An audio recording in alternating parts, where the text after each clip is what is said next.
Ciao, I'm a troublemaker. I'm doing very well. We're happy to be in Italy. We had a week off. We unfortunately had two shows of the tour in Spain canceled because the promoter tried to be a shady guy and rip us off. And so, unfortunately, we didn't get to go play Spain on the tour, but the rest of the tour has been amazing. It's been great. The best food. Questions? Well, we just had a really great dinner here in Milan. So I mean, I have to say, like, not to be very forward, but I think the food in Milan's pretty amazing. The food in Italy is kind of unbeatable. You know, I don't know, the cheese, all the cheese and wine in all the region is great. I used to live in wine country in Santa Barbara in California, and it's it's very reminiscent of there. It's a similar kind of, I don't know, similar culture in a way of when it comes to the food and the wine. It's a big, it's not just like going to eat. It's like a big 3-hour occasion. You go to dinner, and the guy at this place kept just bringing more and more alcohol for them, and to the point where I just left. Yeah, he had to leave. I He's was like, dude, I'm good. Thanks. He snuck out. I got stuck. Yeah, you got stuck. I saw him coming over to you, and I was like, that's my cue. Yeah.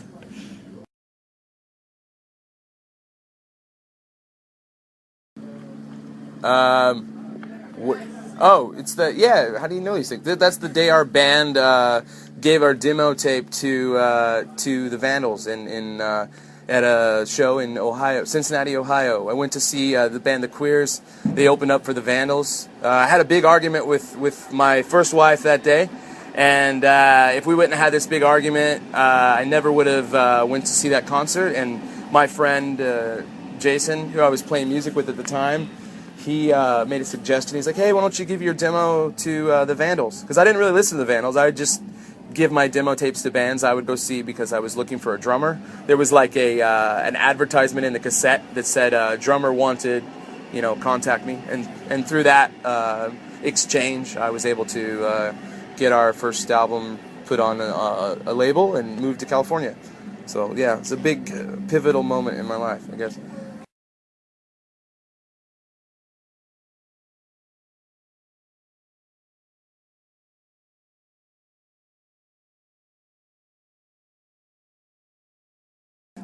I feel that the best part about playing all those old songs with the lineup we have now is I think that with Thomas, Eric, and Brian, I feel it's some of the strongest like musicianship and friendship, and also I guess it feels like a band when we play these songs live. And on those recordings, I did all the recording myself except for the drums, so it makes me feel happy that this far along, that we can take those songs and make them something new, but also keep them true to the original idea. I don't know, what do you guys think about playing old songs? I like playing the old songs just because they're so different than they are on the album. And we have a lot of fun putting together how they're going to be live. And it has a little bit for everyone to kind of jump in and like show something that they can bring to the table. And like I think it's something great as opposed to just playing it like it'd be on the record. You listen to it 1,000 times and you go see the show and it's the same thing. It's like it adds excitement. Yeah. It's something new unexpected. For the fans. Yeah, it's something new. It's different, but it's familiar at the same time. Yeah.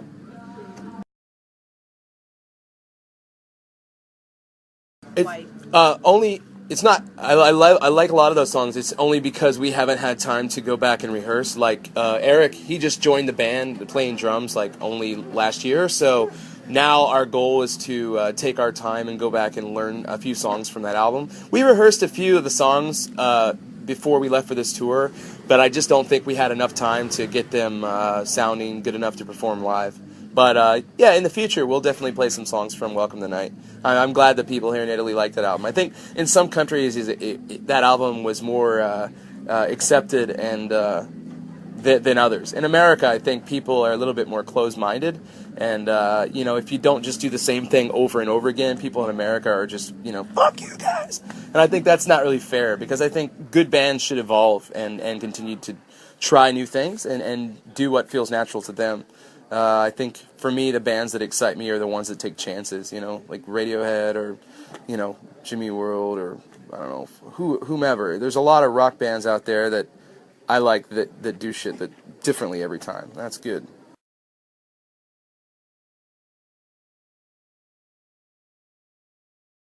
Oh, okay, that question. Well, hold on, I'll wait for the train. I guess the honest answer is that I want to finish the album more than anyone, because for me, I feel we go out and we play so many concerts that I want to make sure that we continue giving something new to the fans, and not just go out and be some nostalgia act that plays old songs, but also bring something new to the table. So right now I have 20 songs recorded. I have vocals for 5 of those songs finished, and I've just written about 12 more songs that I hope to record during our off time.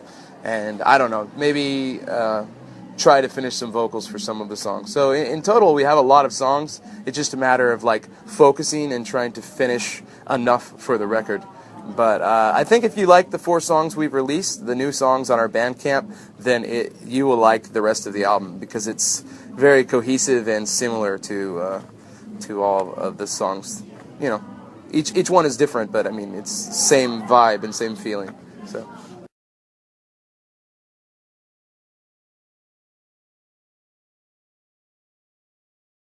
Oh, I feel that it's really awesome that there's this kind of resurgence of people that like analog and like vinyl.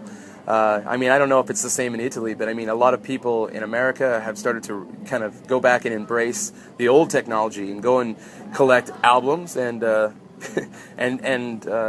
it's something that probably was so big in their parents' day. And for me, I'm 36, so when I was a kid, my father had a great record collection, and through him, I discovered good music. But I don't know, Thomas, I think he's a bigger nerd when it comes to analog recording even more than me. So, what do you feel about the resurgence of analog and whatnot? I don't know, because I never really knew anything else than analog. I knew when people recorded, they recorded digital, and I always recorded to tape. So to me, it was just that's. It's all that you knew, yeah. Yeah, and then I stumbled across people that were really into it, more than just oh, it's all I have.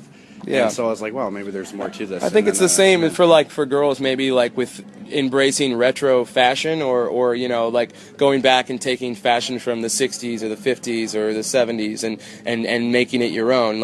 For me, there's a good thing about using computers to record, and there's a bad thing. I think the only thing that I really hate are when bands sound so plastic and so fake, and it's all this auto-tune fucking completely unreal bullshit. I think music should sound like your heart, not your image. It's two different things. But the thing I love about analog recording the most is especially for drum recording, it's really the warmth. It's all about the take, though. Yeah, it's true. It's all the way instead of okay, cool, yeah, we got something in there, do it again, cut it together. We'll get something else. Yeah. It's pretty much you listen to the whole song and it's okay, was that good? Then then you have to do it again. True, so you got to get a good take. With analog and digital, it's it's music, not math. Yeah, Just do it. Yeah, don't It's the feeling of it, if the feeling's not there, do it again. Yeah.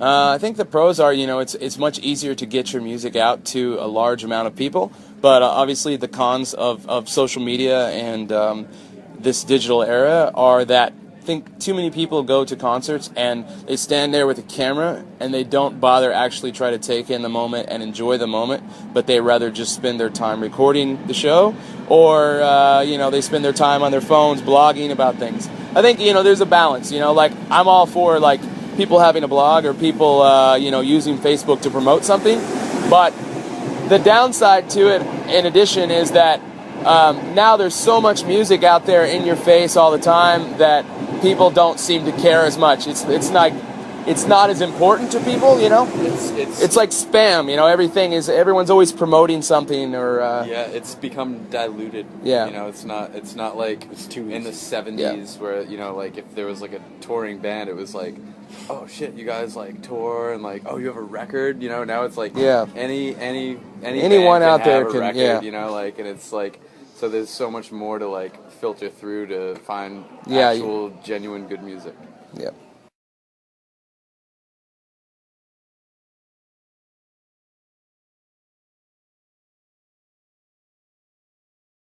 I do agree with you. I think that nowadays the business model of music has changed so much that putting music out there and either making it free will get people to come to see your concerts, and then they will maybe buy a T-shirt, or they'll maybe pay to get in to see you play live. So I think doing the pay what you want model for a band like us works great, because I think in the end we end up probably making more money, because the ones who might only pay $1 or pay nothing to download something on the internet, they will come and support you live. So it's good. It's a promotional tool to get people to come to your concerts. Exactly. So.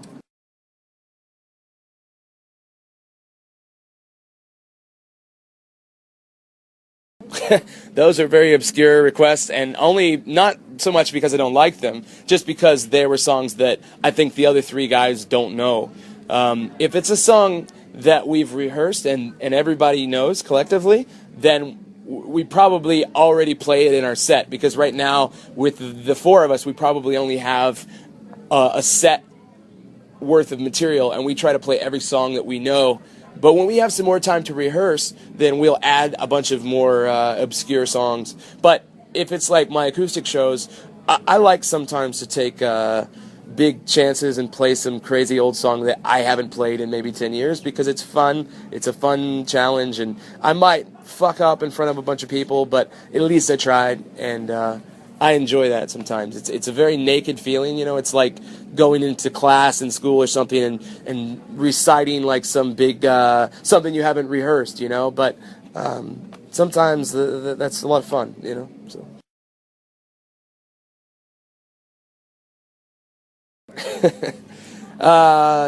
Yes. Yes. Yeah, and I spent a lot of those days just kind of relaxing in the city of Lugano on the Swiss-Italian border, because it's quite pretty and yeah, but I took a lot of photos. I always try to take photographs when I'm traveling. And what did you guys do? We took a lot of photos. We walked around the city of Basel because we were there. Switzerland. Yeah, in Switzerland. You were in more German Switzerland, and I was in more Italian Switzerland. Yeah, and I mean, the city of Basel is small and beautiful. You know, we got to see the whole city a few times over, because all we had time for was, you know, we had so much time to just walk around and photograph, and we met a lot of cool people. So those are like the days I look forward to sometimes. Like the shows are great, but if you're traveling around in Europe and you actually have a day off to enjoy and explore and go out and see little hidden parts of a place, that's even more awesome. Because a lot of times when you play a show, like this club is like not even in the center of Milan. Like I've been to Milan a bunch, but let's say this was the first time I ever came to Milan.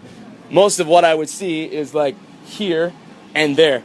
And this, you know, doesn't represent Milan. It represents a part of the culture of the shows, but and the crowd is a big part of Milan. But, you know, I came to Milan last week for a day off, and I walked around Milan at night, and I've been here many times. I love the city, and it's always a pleasure to come back. So.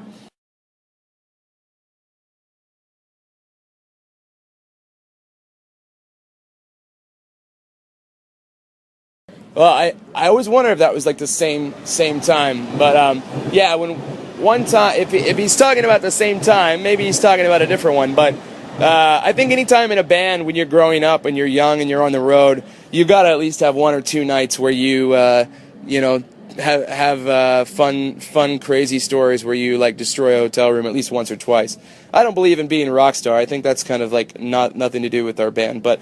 You know, I do believe in having fun and being stupid and playing pranks and jokes, and definitely there's nothing wrong with that. But oh yeah, there was. Oh, there's a couple of them. Well, I'll tell you the first time. My favorite story. Well, the time about Mike was probably a different one, but my favorite story of a hotel room. I was playing like we had one of those. You have Nerf football. Nerf is like the spongy orange football. Me and our old drummer were throwing a football. I was on like the 7th floor of a hotel or 6th floor or something high, and he was in the parking lot, and we were throwing it back and forth, and he threw it really, really hard and like pegged me in the head, and he's like, "Come on, throw the fucking ball." And next thing, all he saw was a giant reclining chair that was like this big, flying out of the hotel room at him, and it shattered into like 100 pieces. And so that was a funny story. But the story Mike was talking about is I think one of our first tours ever, we went on a tour with the Vandals in 1998 or 99 when I first moved to California, and our first drummer Derek and me and Mike and Tom and Yuri all kind of shared a hotel room. And me and Mike and Tom and Yuri were all kind of the same age, but Tom and Yuri were kind of like, well, not so much Tom, but Yuri was like really, really straight. He didn't drink or anything. And Mike and Tom and I, you know, I'd never really drank much at that time because I was only like 19 or 20. But I think we drank some alcohol and we just went kind of like had a fun night. Like, you know, our first drummer was walking through the hall naked with the towel on his head, and I don't know, it was just, you had to be there, but it was a fun night. Yeah. That's like the best memories on tour are always the ones you don't like plan out. It's just random shit that happens. Just like, kind of and like then you're just like, yeah. You can never recreate those beautiful moments. Yeah. I don't know.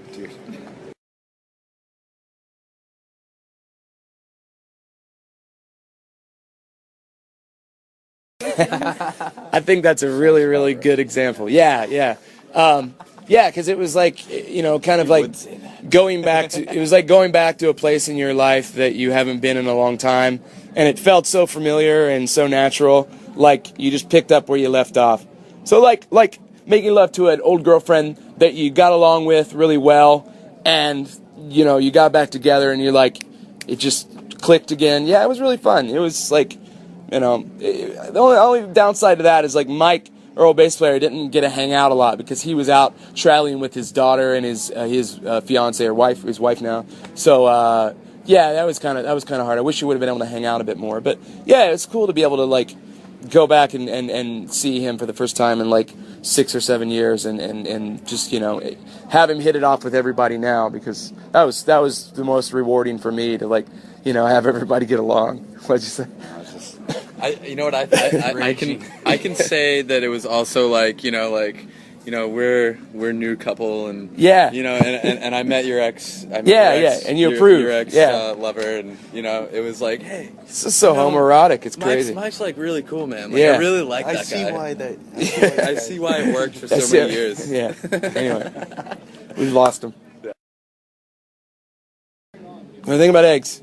I hated eggs until I had a flight to London, and they served some eggs for breakfast when we landed, and I slept through the dinner. So I don't know why I even bother giving a serious answer, but this is truthfully my answer. So then I was like, fuck it, I'll eat these eggs, and I liked them, and I was like, so after that I eat eggs again.